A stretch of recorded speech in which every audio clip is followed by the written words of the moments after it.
Daktari A Quick One. This could be our last episode this year, 2025. It's been an amazing year, and there is no better way to close it than the guest I'm having today. One, because he appeals to the amazing gender. You know that gender, we call it the stronger gender, the ladies. Yeah, he's a gynecologist, and he's not just any gynecologist. He's the gyna. Open social media, scroll a bit, you will meet him. Especially TikTok guys, YouTube guys, you will meet him. And his name is Dr. John Jagy. Dr. John Jagy is a specialist gynecologist with a special interest in endometriosis, and I think he has changed a lot of how, as younger doctors and even patients, how we view endometriosis, how we view period pain. So I'm going to be having him tonight, and the main focus will be just that, endometriosis, and then a little bit about him, what he does, what he wants to do, future for him, and all that. So stay tuned and remember, this only happens at Daktari A Quick One. And interestingly, he's also a nominee to the top Daktari Awards. I hope you voted. Voting is closed, but 20th of February, we got you. We got you with the biggest celebration award ceremony of the year, top Daktari Awards. So Daktari, my guest today, is a nominee, and he might just clutch it. So stay tuned.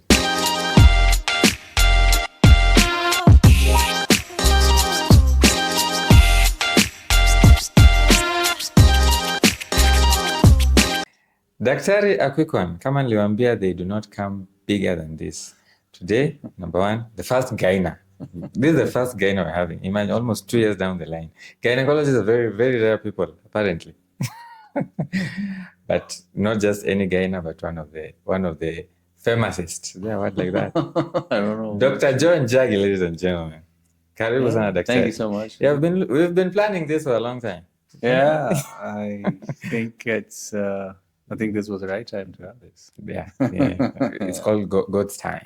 Absolutely. So thank you for having me. Karibu sana to Daktari A Quick One. This is where we do the magic. Amazing. Yeah. And congratulations on being nominated to top Daktari Awards. Yeah. We've closed the voting.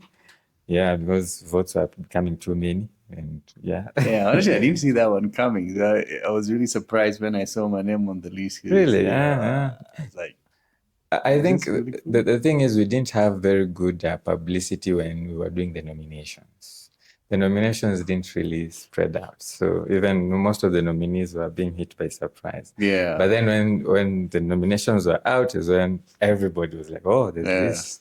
Yeah, so congratulations. Thank you. Actually, when I saw that, I scrolled and I was going to the social media part. I'm like, how did that miss on the social media part? Okay. Yeah.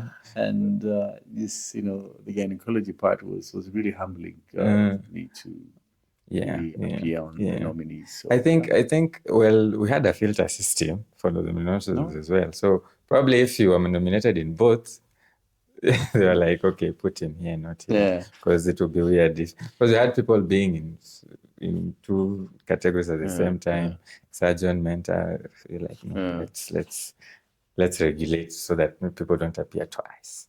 No, I think where I finally settled is where you belong. Oh God, I think it's where I belong. There'll be no social media. There's no gynecology. Exactly. So I think the gynecology is and mostly your social media, you talk about gyna. Basically, and that's where I first saw you, and I must say, you had this point, those things that you hear, and then they just stick in your mind, and they change a lot, especially in how you practice. Things like diseases don't read books, things like that. Had that in college, right? Yeah. You said just something, periods are not supposed to be painful. That's my only line. I mean, I was like, what? Really? And I said, like, really, all these years I've never known this. Yeah. I think I wouldn't really say this is something I had planned. It was just like a default. Because my journey, has been, I think for me, I just really push myself. If it's not challenging enough, then it's not worth it. Yeah. But I think that has been my philosophy. You want a new challenge every So time. just every time is a new challenge. Every time is a new challenge. If I'm not getting this adrenaline rush, then I think it's time for me to look for something different. So I've never seen anything that I really need to settle for. Really? So if you feel like you're plateauing, it's either going to go down, or it's going to go up. So if you plateau for long, then you're possibly not having impact. I mean, that's me. So the whole concept of painful period is just started when started minimal invasive surgery and the laparoscopic. that laparoscopy. That was equally challenging, and to demystify that, especially doing this surgery in the rural, that was crazy. And I think this just opened up door for me. Because I was like, okay, fibroids. Oh, we can see fibroids open surgery. There was really nothing new about it. Removing the uterus, hysterectomy, we can do this open surgery. There's really nothing new about it. And then I came to learn there was one condition that I had never heard about it. And that I think almost always was missed out. And you cannot really pick it up on open surgery. That's endometriosis. And in most cases, it was frozen pelvis. And it really blew my mind because put it honestly, it's complex. Yeah, it is. That was even the pathophysiology is like, okay, so clear, right? This one moves. How does it move? Like it goes, but it's not a cancer. You know, it behaves like cancer. Then it's in the lungs. Because I remember in Njambi, when Njambi was battling, and then it was it's mostly in the lungs. And I'm just trying to picture like, how the hell did they get that? Yeah. Okay, you say hematological spread. Okay, yeah, but all the way to the lungs, Dude, it goes to some really crazy places. And you really ask yourself, how did it find its way here? It's quite amazing. So, so it sparked your interest because something new. I think it was. I'm a very inquisitive guy. Yeah. So when I was in high school, I was always finding myself in the wrong places, almost always. Cheeky guy. Yeah. And my dad was a principal, so I was getting hooked, man. Your dad was the principal and you're on the wrong. Oh, man, come on, man. Especially in my, first year in high school, it was a mess. Because I don't know. I'm really trying to be a good kid. You are. I try to be a good kid, but every time I find myself in, like that one time, like you just try it, find yourself in trouble, man. Oh, when you do something wrong. Yeah. So again, I'll say for endometriosis, I was doing good stuff. It's laparoscopy, easy stuff. Remove fibroids. Yeah, laparoscopic. It's cool. And it's really cool. Yeah. And then I found myself in trouble with endometriosis. I'm like, okay, how did we get here? What the hell is this? Wait, so you were doing like a surgery and you found something you didn't really know? Yeah, you're looking at something that this is not usual. Yeah. What is this? Then you start hearing those endometriosis. Oh, okay. And, traveling, internationally, then you really see some people doing some really crazy stuff. In medicine. Like, oh, we're not doing this kind of stuff back at home. How are you doing this stuff? And this really inspires you. Yeah. Because one is this happening back at home? Are we not getting it, or we're not looking for it? And I can really tell you now, it's massive. It's there, a lot of it. I mean, I'm sorry, I'm preempting your conversation today, but it's okay. You're really getting my passion. Yeah, it's okay. Yeah, I've seen it. But and I said, now, because of the awareness that the likes of you have created about it, we have very high index of suspicion, even as junior doctors. Because initially you're having period pain, it's very painful. Okay, then we'll give you the strongest painkillers. It will go away eventually anyway, until next month when it comes back. Yeah, but now with the awareness, we are able to say, okay, it's not supposed to be painful. Absolutely. Yeah. Kindly see a gyna, consider this and this and that. So, I mean, I remember during my early days, we would call it some kind of name hysteria. Man, I've really asked God please to forgive me many times that many times I called it hysteria. For you knew not what you were doing. But I knew not what I know. And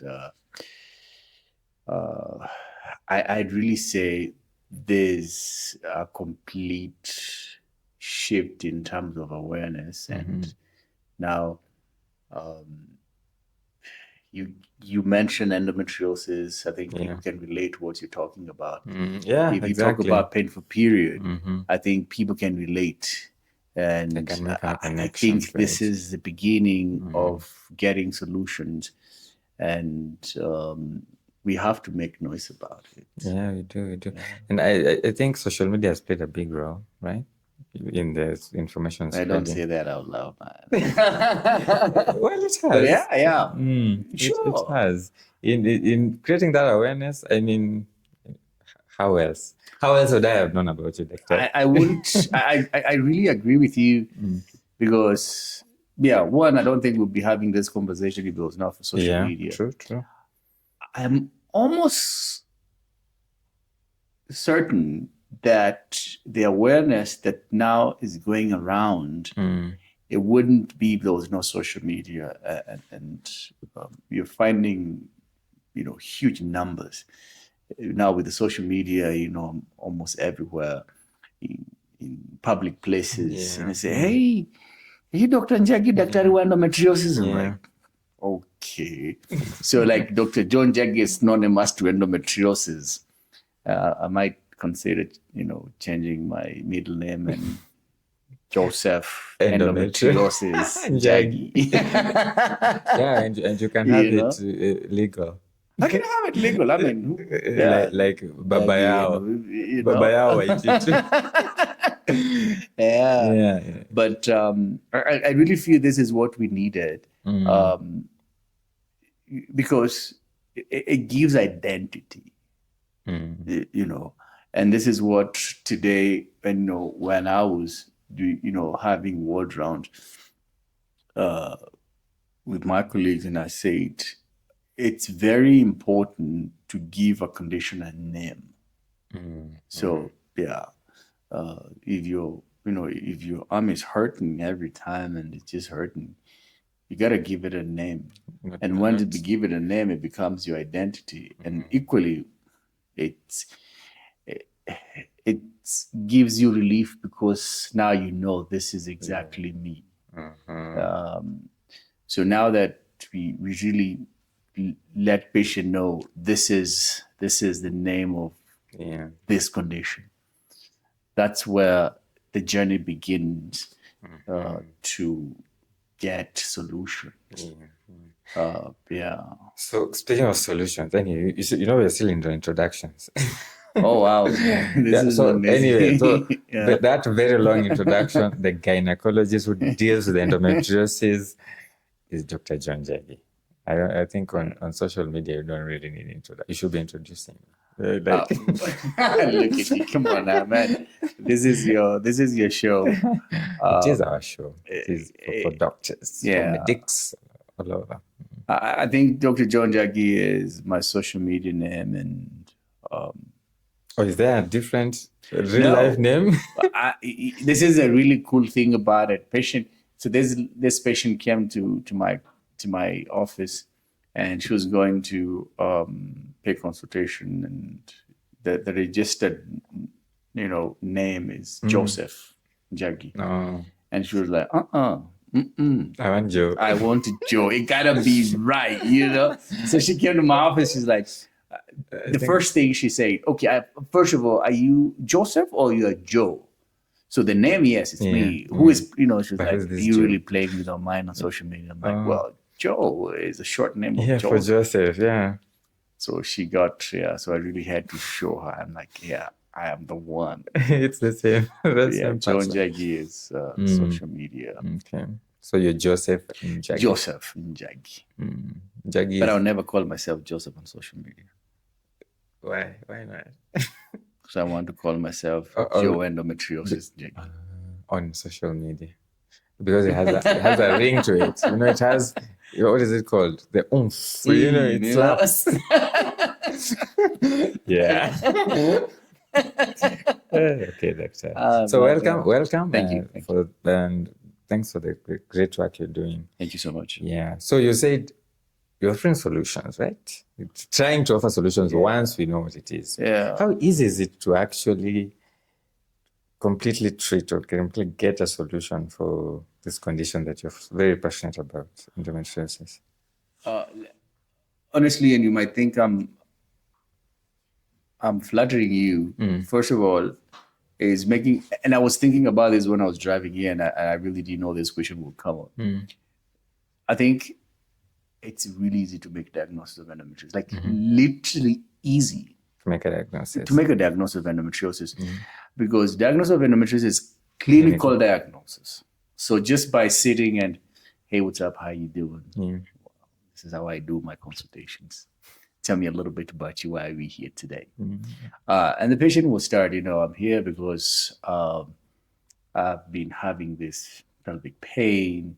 So the moment you say pain, that has led you to seek care from a gynecologist, it can only be endometriosis for me. So this is what I did a few months ago. I really wanted to see how long it would take me from the time I start the conversation with the patient and to have the first suspicion that we're talking about endometriosis. And it took me less than a minute. But of course, you have to, what if is, what if is not, what if is not. So you have to ask, what else? What else? How does it look like? What is the nature? What's the consistency of the pain?